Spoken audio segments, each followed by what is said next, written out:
California isn't just another U.S. state. It's the most populous state in the Union, and it has an economy which, if it were an independent country, would be the fifth largest in the world. Yet this wasn't always the case.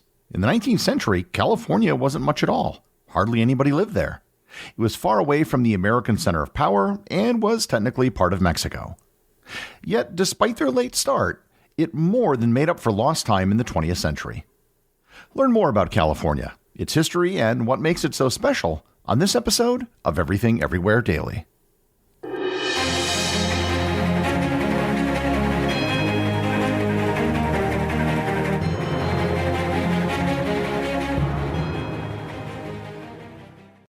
This episode is sponsored by ButcherBox. Thanksgiving is right around the corner, and that means Thanksgiving dinner for friends and family.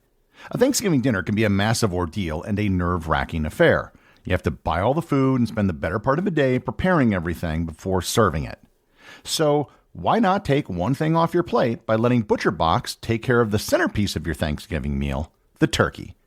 Not only will ButcherBox deliver the turkey directly to your door, but they will also offer some of the highest quality turkeys that you can find. Their turkeys are never given antibiotics or hormones, and they're all certified to be raised humanely. And in addition to turkey, they also have ham, beef, and seafood if that's what you prefer. New ButcherBox members that sign up using my link will receive their choice between a whole turkey, turkey breast, or a spiral ham, plus $20 off when they visit butcherbox.com/daily and enter code DAILY at checkout. Once again, that's butcherbox.com/daily, code DAILY at checkout. Ah, and here we have travelers in their natural habitat enjoying guaranteed 4 p.m. checkout at fine hotels and resorts booked through Amex Travel, and they don't even see what's coming at them.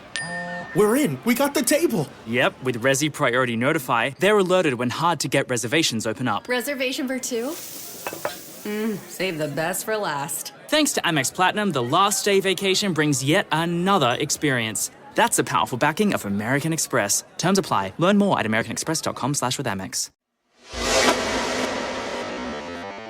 When I was traveling around the world and I told people I was from the United States, one of the first questions I would often get would be, "Are you from California?" Many people had no clue about anything in the country beyond California, Texas, and New York City. In their minds, California was the United States. Two of the country's biggest cultural exports, Hollywood and Silicon Valley, are both from California. California has the largest population and economy of any state, and it's the third largest state by area. In order to understand what California is today, you have to understand both its geography and its history. The geography of California is remarkably varied. If you haven't traveled extensively in California, you might have some preconceived notions of what the climate and landscape is like. Whatever you think it is, if true, it's only true for a small part of the state. The most significant geographic detail about California is its coastline. It stretches 840 miles, or 1,350 kilometers, along the Pacific Ocean, from the Mexican border all the way up to Oregon. The coast consists of wide beaches in Southern California and rugged cliffs further north. In the middle of the coastline lies one of the largest and best natural harbors in the Pacific Ocean, and indeed one of the best in the world, San Francisco Bay. It's a standout harbor in what is otherwise a coast without good harbors. Approximately 77% of all Californians live along the coast. Moving inland, there is one major feature that dominates the entire state: the Central Valley. The Central Valley is a vast, flat, fertile agricultural valley stretching 400 miles between the Sierra Nevada mountains to the east and the Coast Ranges to the west. The northern part of the valley is known as the Sacramento Valley, and the southern part is known as the San Joaquin Valley. The valley's Mediterranean climate, rich alluvial soils, and extensive irrigation makes it one of the most productive agricultural regions in the world, supplying a significant portion of the United States' fruits, vegetables, nuts, and dairy. On the eastern side of the state lie the Sierra Nevada mountains and the Cascade Mountains in the north. These contain some of the highest mountain peaks in the United States, including Mount Whitney, the highest point in the continental United States, and Mount Shasta in the north, a huge stratovolcano that's been inactive for the last 800 years. Along the mountainous border of Nevada, you can find the bristlecone pine, which is one of the oldest living life forms on Earth. The southern part of the state is mostly desert. It's dominated by the Mojave Desert and the Sonoran Desert near the Mexican border. This area includes Death Valley, one of the lowest and hottest places on Earth. The hottest temperature ever recorded on the planet was 56.7 degrees Celsius or 134 degrees Fahrenheit, measured in Death Valley on July 10, 1913. The northern part of the state is very mountainous and is a high elevation. Here there are areas that have extreme amounts of snowfall. Soda Springs, California averages 411 inches or 1,045 centimeters of snow per year. That's over 34 feet or 10 meters. One of the more notable features in Northern California is the redwood forests, which lie along the northern coast. Redwood trees have been known to reach heights of 116 meters or 380 feet. If you travel in California, one of the things you'll quickly notice is that once you get away from the San Francisco Bay Area and Southern California, the population density of the state drops dramatically. There are enormous parts of the state that are almost desolate. This extreme varied geography of California was instrumental in shaping its history. The history of California begins over 10,000 years ago when the very first humans that we know of entered the region. Tribes such as the Chumash, Miwok, Yokuts, and Pomo developed complex societies each adapted to their specific environments, from coastal regions to inland valleys. They practiced hunting, gathering, and fishing, with acorns being a staple food source. Rich in linguistic diversity, California was home to more than 100 different languages across dozens of distinct groups. In 1542, Spanish explorer Juan Rodriguez Cabrillo was the first European to explore the California coast, claiming it for Spain. What exactly he claimed is ambiguous because he never ventured far beyond the coast and never saw the land he actually claimed for Spain. Despite sailing along the coast, he completely missed the San Francisco Bay, which is the most notable feature of the entire coastline. In fact, multiple Spanish expeditions up the coast failed to notice the bay for almost 200 years. Despite the claims by Cabrillo, Spain did nothing with the region for decades. 60 years later, in 1602, Sebastian Vizcaíno mapped the coastline including Monterey Bay, further establishing Spanish claims. There was actually a belief that California was an island, which was a belief that persisted for decades. It wasn't until 1769 that the first Spanish mission was founded by Father Junipi Rosera in San Diego. The Spanish mission system in California, which existed between 1769 and 1823, was part of Spain's efforts to colonize and Christianize the region.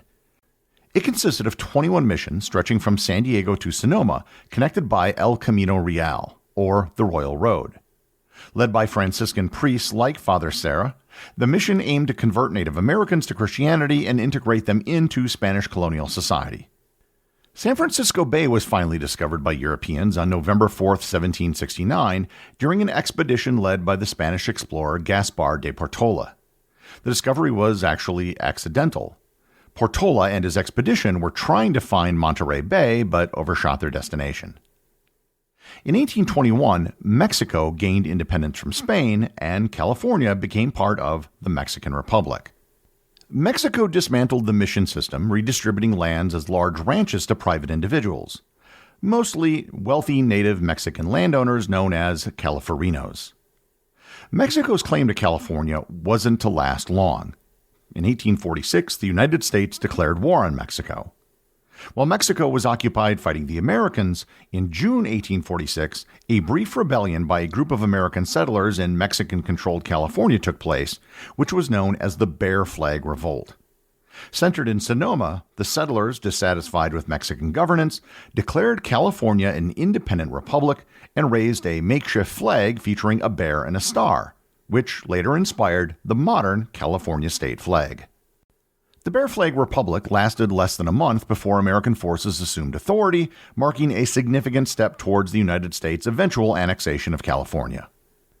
In 1848, the Treaty of Guadalupe Hidalgo ended the war, formally ceding California to the United States. That same year, gold was discovered at Sutter's Mill, sparking the California Gold Rush. The next year, thousands of prospectors known as 49ers migrated to California, transforming the social and economic landscape. The influx of settlers led to widespread displacement and violence against the Native Americans who lived there, and forever changed California. Very quickly in 1850, California was admitted to the Union as the 31st state. It was the first U.S. state to border the Pacific Ocean. But California was isolated from the rest of the country. It didn't border any other state, and getting to California required either a lengthy and dangerous journey over land or a lengthy journey around South America by sea. This problem was eventually solved in 1869 with the completion of the Transcontinental Railway, which stretched from Cedar Bluffs, Iowa, where it was connected to the Eastern Railways, to San Francisco. By the year 1900, California had a population of a little under 1.5 million people, with Los Angeles having a population of a little over 100,000 people. The 20th century saw the meteoric rise of California. The fertile Crescent Valley had made it an agricultural powerhouse. Ore and timber were large industries, and its location made it the American gateway to the Pacific and Asia. Oil was discovered in Southern California in the early 20th century, which spurred industrial growth in the state. The first modern industry to find a home in California was the motion picture industry. In 1910, many of the first film studios set up shop in Los Angeles' Hollywood area. Southern California's consistent sunshine and mild weather allowed for year-round outdoor filming, while its proximity to mountains, beaches, deserts, and urban settings provided filmmakers with a variety of natural backdrops. Additionally, Hollywood's geographic isolation from Thomas Edison's base in New Jersey made it easier for filmmakers to evade his strict patent controls, fostering a more independent and creative environment. Good weather and economic opportunity caused California's population to rise dramatically in the first several decades of the 20th century. In 1910, it reached a population of 2.3 million people.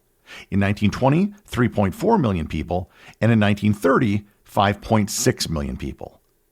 An almost four-fold increase in population in a mere 30 years. The Great Depression, oddly enough, saw even more migration to California. California became a destination for Dust Bowl migrants from places like Oklahoma, as depicted in John Steinbeck's The Grapes of Wrath. Large-scale infrastructure projects like the Hoover Dam provided jobs and water resources. Likewise, the Second World War didn't stop the growth of California either. California became a hub for defense manufacturing, particularly in shipbuilding and aviation. California was also the center of the large-scale internment of Japanese Americans. Manzanar and Tule Lake were two of the largest internment camps in the United States.